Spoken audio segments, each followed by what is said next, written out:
Hi everyone, in front of me I've got DOOGEE Tab E3 Pro, and let me share with you how to update the apps on this device.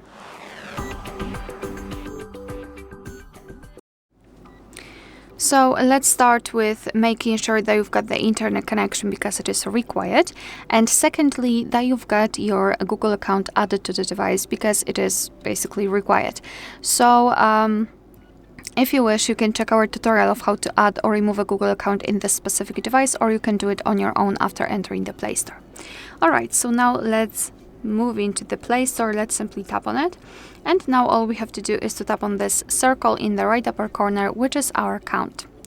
Then let's tap on Manage Apps and Device, and here tap on Updates Available.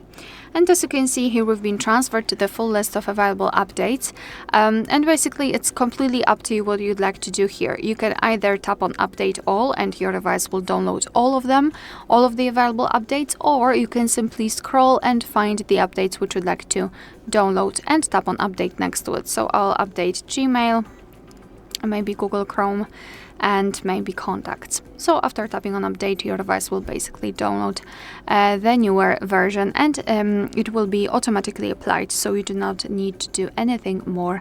Just wait patiently. Of course, you can turn it off. Everything will happen in the background. Alright, so that will be all. Thank you so much for watching. Please hit the subscribe button and leave the thumbs up.